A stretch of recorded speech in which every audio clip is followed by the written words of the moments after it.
All right, hello everyone. We're beginning today's meeting with a traditional territory acknowledgement.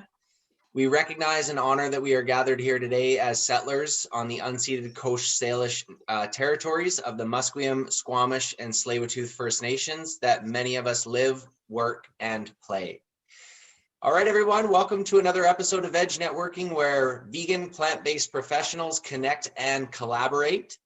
Today's special guest is an expert in people management, leadership, hospitality, coming from a near 20-year career with McDonald's. Our special guest is an advocate of healthy food choices, an animal lover, and passionate about all things sustainability. Introducing the Vice President of Operations and Growth at the Vegetarian Butcher Canada, welcome, Mike Huget. Thank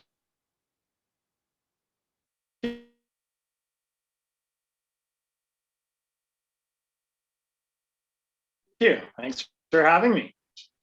Wonderful, Mike. So we're going to jump right in with our first question, which is, tell us a little bit more about your plant-based vegan origin story. And that's very interesting coming from your background with McDonald's. Tell us more.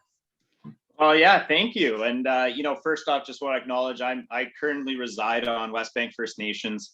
I don't want to try to give the official name. And my wife is actually Indigenous as well, back to Sarnia First Nations. So just want to acknowledge that as well to everyone. And thank you for your time.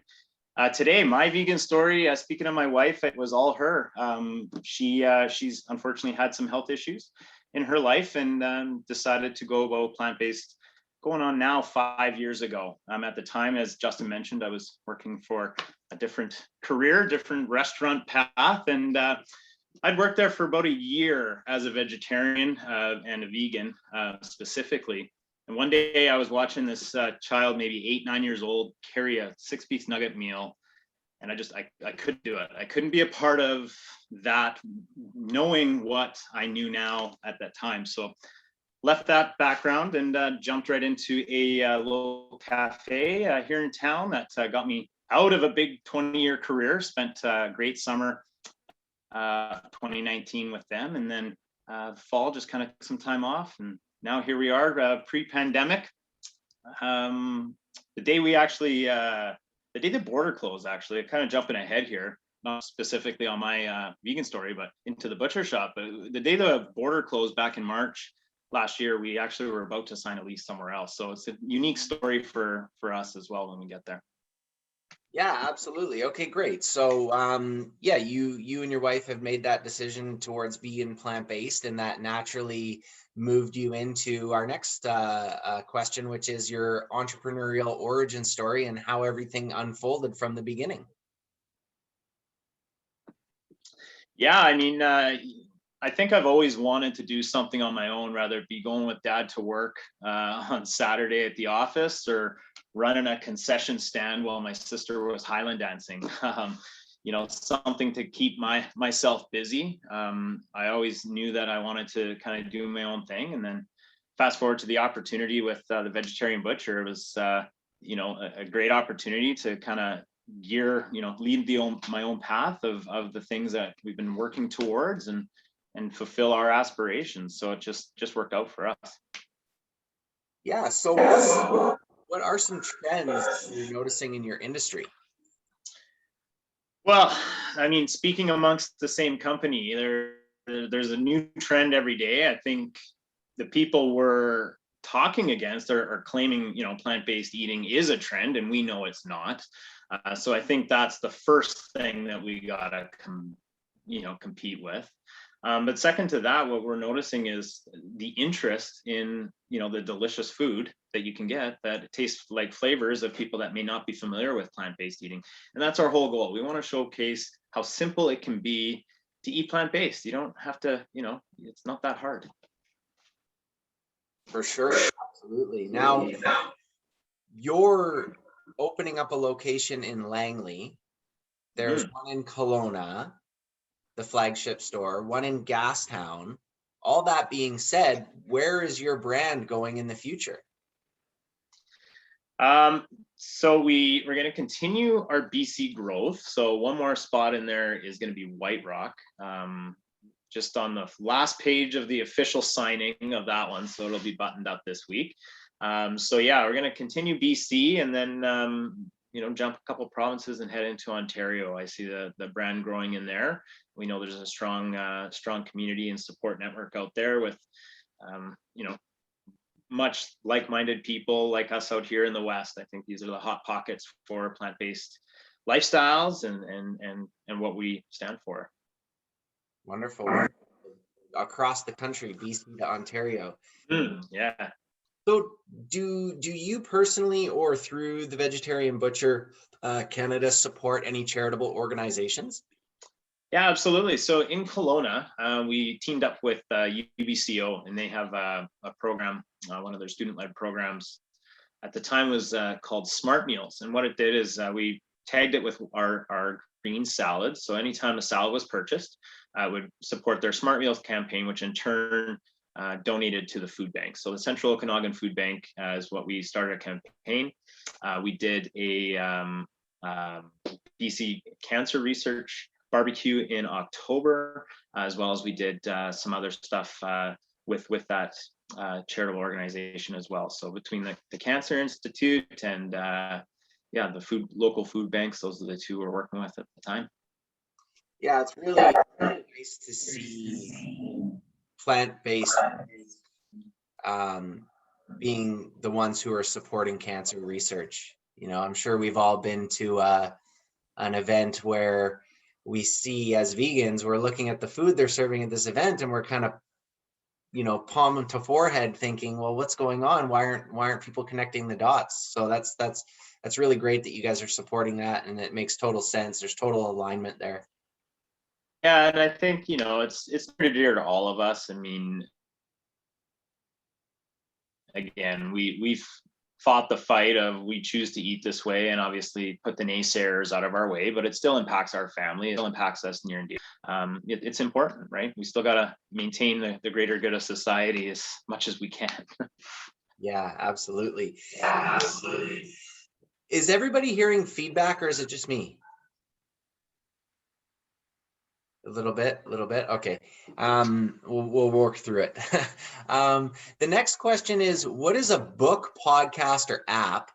And if there's multiple in each one of those books, podcasts, or apps that you as a leader with your background in people management and leadership and entrepreneurship in this space, any recommendations that you have for those of us who are here today and those who are going to be listening afterwards? Yeah, no, this has probably been a good piece for me because the first one that comes to mind is a gentleman by the name of Ed Milet. I don't know if anyone's familiar with him. Just shaking his head. So his saying of "life happens for you, not to you" is something that I piggybacked a couple of years ago, and one of his podcasts talked about creating your 10-year plan and having it as your decade. So, I have on a sticky note somewhere 19 to 29, and that was the commitment to myself of this is the decade to really, explode yourself. So by the time 2029 comes, you can say that was the decade where you really prepared yourself. So he was one of them. He's probably my go-to podcast. And like I said, that life happens for you, not to you. Sitting on my desk is probably one of my favorite books, reading it again, The Four Agreements. I don't know if any of you have heard of this one. So there's quite a few common ones out there. I think there's so many leadership books out there. John C. Maxwell's another good one, but we're all very familiar with. So those are the ones that worked for me so far, and yeah. Wonderful. Yeah, the Ed Milet pod, he goes into the books and podcasts, so he kind of fits both of those buckets, the max out, the whole max out edition. Yeah, wonderful. And the Four Agreements, totally a must read for everybody. Absolutely. Okay, so this is a very interesting question for somebody like yourself, because the Vegetarian Butcher Canada is based on supporting other companies and businesses that you love. So this is our second to last question here. So without playing favorites, or take it as however you want to answer it, but what are some brands and companies that you love to support? Unami Bomb, 100%. They're the favorite across the board. You know, and yeah, not to play favorites. We have so many out there. We're working with Como Foods out of Vancouver. We're talking about, you know, how can we really brand and co-brand and work together on getting their products out there, and especially in the interior. And that's a lot of our commitment. And then there's the little people, so to speak, the ones that are waking up every Saturday morning at 4 a.m. to get to the farmer's market. We want to provide the platform for them. So, you know, Plenty of Nosh comes to mind out of Kelowna. They just opened a shop, their frozen meal prep service, essentially. So frozen meals, all organic. They like making different dishes and stuff like that.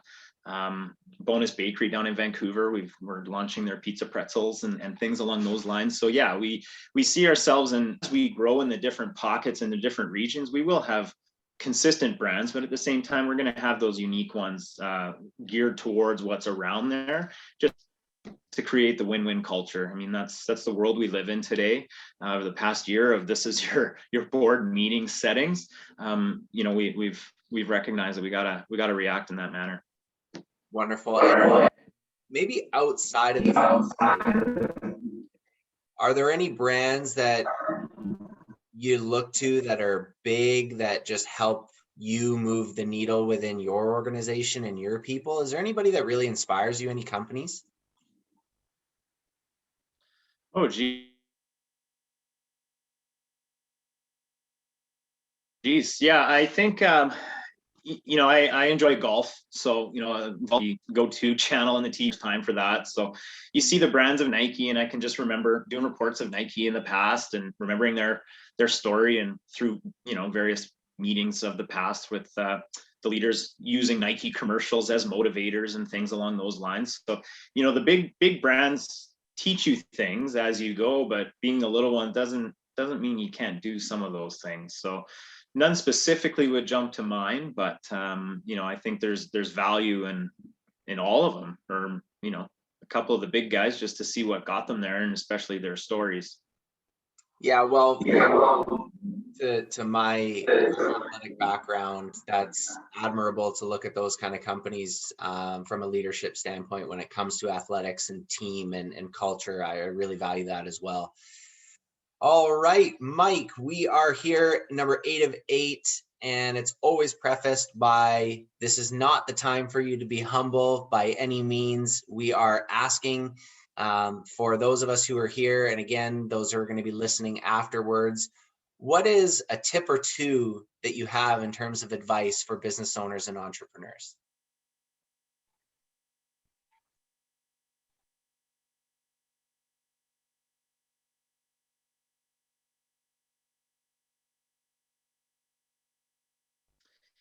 Trust your gut. Believe in yourself. You read this and you think it's true. You're gonna have those days. You are days that are up and down. You're gonna throw it out. You're gonna want to jump off the bridge. Because I had another meeting at the same time, so I was trying to. Ooh. And he's back. Technology is a heck of a thing. It looks like I missed part of the beginning of your answer there, Mike, in terms of advice for business owners and entrepreneurs. Yeah, just simply trust your gut, believe in yourself, and you're better at it than you think you are. Don't give up. It'll all work out. You know, that's great. I want to take advantage of your leadership prowess that you've had in building teams and leading teams. So just to maybe double down on that question, advice for growing a team, right? You mentioned some companies that wake up at 4 a.m. and they go to the farmer's market. And what is maybe some advice on when you're starting to build your team, hiring that first real employee outside of family, or, you know, building your team to the first 5? Any tips?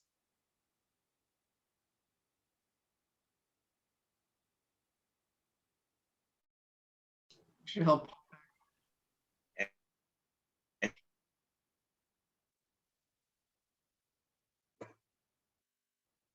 He's back. So did you catch that last question about leadership? No, I lost you at farmer's market. No worries. My question was, I want to take advantage of you having the leadership prowess that you have. And when a small company is going to be building out their team, do you have any tips on that initial growth, moving beyond family members to actually building out your team? Yeah, essentially, I think I somewhat goes with a couple of the rules I have, if you will, to all new staff and employees. I say, I got two rules. It's respect and honesty. That's it. That's what you're going to get from me. That's what I expect back. You all get the same level of honesty and the same level of respect. And I think that's so important. So as you're building the team, being honest with each other, and what are you wanting out of this person? What are you trying to fulfill? What's the role and what's the skill set that you're needing to fill? And once you kind of have that communication and you understand the path you're on, you're going to do magical things. John Cooper, years ago, he's the coach of the Tampa Bay Lightning. He his first year, and for those hockey fans out there, he won the Stanley Cup last year. He said, it doesn't matter if you run a bank, a hockey team, or a restaurant. It just matters if you understand what makes your people tick, because once you do, you'll do magical things. So when you're on the same page, respect and honesty will always come through, and you'll be able to do magical things with the people that you work with. Phenomenal. All right, everybody, that is the Vice President of Operations and Growth at the Vegetarian Butcher Canada, Mike Huget, and you can find out more on the web, www.vegetarianbutcher.ca, and more on Instagram at vegetarianbutcher.ca. Thank you so much, Mike. Thanks, everyone. Appreciate it. Awesome. And while we have you here, we're just going to bump around the room and have some people who haven't had the chance to introduce themselves to you have that opportunity. So why don't we start with you, Desiree? Hey, Mike, I'm Desiree. I'm a partner of a company called Cascadia Seaweed. We are farming seaweed on Vancouver Island, and my whole job is creating a brand we just launched called Cove of food products made from the seaweed that we're growing. And yeah, I stopped eating meat in 2008 because I was horrified at the whole food manufacturing process, and I love animals. And I actually worked at McDonald's for almost 4 years when I was 15 to 19. Oh, wow. And I am so curious. I don't know if you already went over this, but I didn't get it. Yeah, what was your role there, and what was like sorry, I know we're supposed to be introducing ourselves, but we have a bit of time, I think. So yeah, I wanted to ask, like, what were you doing for 20 years and what your like main takeaways kind of were from McDonald's, because it is a very fascinating, very well run operation. Yeah, I started when I was 15, so just aging myself there. I did it all. I left as an operations consultant, so I oversaw 5 restaurants, had the general managers report to me. So through that entire path, I mean, what a whirlwind it was, and I think going from that comfort level to the restaurant that I joined, and essentially, full transparency, got fired from 3 months later because they couldn't afford me, which led to a sabbatical, really. So again, life happens for you, not to you, as I related. But biggest takeaway from McDonald's is well, for one, there's life outside. And when I was in that bubble for so long, you just never thought you'd leave. Every day being different, the people, the culture. But now that I realize there's life after, I think the most important thing is the people still, and maintaining that, like I related to that positive, honest attitude. That's it. The only times I ever experienced trouble is at McDonald's was where honesty wasn't present, or respect, Yeah.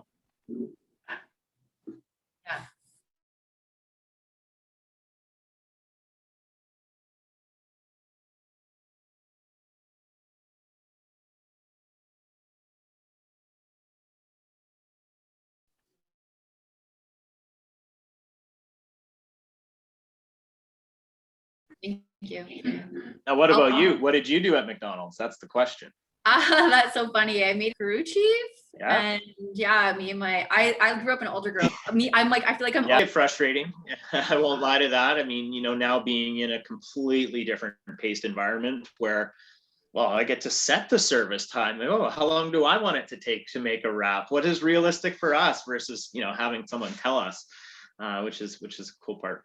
Yeah, but I thought, like, as a kid, you know, to get that kind of discipline and the level of customer satisfaction, you know, if someone came to you with a complaint, it was always like, what can we do to rectify this? Here's like 10 free. I don't know if it's still this way, but back in the day, it was like, here's your order for free. Here's an extra 10 fries. Here's whatever we can do to like make you happy. So no, I thought it was like excellent training for sure. So yeah, nothing negative on my behalf, that's for sure. Yeah. Other than the fact that they are now getting, you know, like I feel kind of bad. I'm like, I don't know why everyone's attacking McDonald's, telling them to go plant-based when they're like the last restaurant that's probably going to go plant-based. But I'm seeing all over the news in the UK and stuff, all these like riots. Yeah.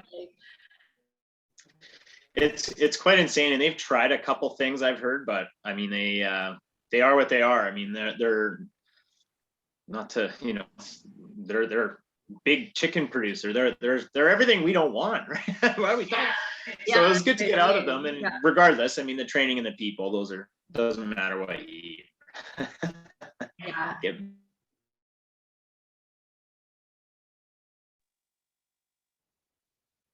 Back. I'll pop it over to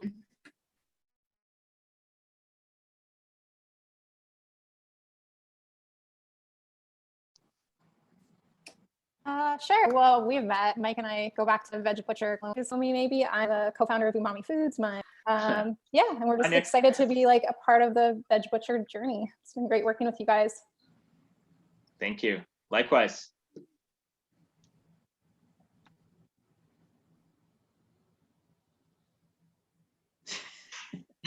Which one of us will it be? I can pick. Go ahead, Sandra. Thanks. Great to meet you, Mike. I'm Sandra. I go by the Content Doctor. I do content writing and editing for cruelty-free businesses and help ideally vegan authors with ghostwriting, editing, and formatting memoirs as well. Cool. To the story at in Gastown. Hope that'll be one of my stops when things really open up, and definitely get to try out all the brands that you carry there. Perfect. And I'll lob it over to Helen. Hi, Mike. Hello. I'm sure you know me. I do content creation for small businesses. Previous to COVID, I worked primarily in the luxury lifestyle niche as a publisher. But during COVID, I pivoted and find myself, like Sandra, working with small ethical, I think right now my client base is 100% vegan or plant-based, which is kind of amazing because I never anticipated the shift. But the one thing about the vegan community is they're really great with referrals. Yeah. Like you're one and suddenly it's just like, oh, my best friend needs a new website and she's plant-based too. And it's like, I can't. So now I'm kind of inundated, but I really love your logo. Was that something that was designed in-house, or where did you get that done? No, so I think what my sources tell me, because it was kind of handed to me back last year. It was an online form created somewhere. We don't even know. I tried sourcing, you know, color codes, and yeah, we couldn't even try to get a hold of where it was. So wish I could give credit where credit is due, but unfortunately I cannot. Because I was wondering if there was an actual person at the company that character looks like. So I'm going to walk down the street and I'll be like, oh my God, you're the vegetarian butcher. So ironically, one of our board members of our board, he looks very familiar with the beard and everything. And that was one of my first questions after meeting him. It was kind of, you know, that shell shock of holy cow. But no, it wasn't anyone specific, and it's a good one for sure. So are you how much room do you have for more vegan brands, like products to come in?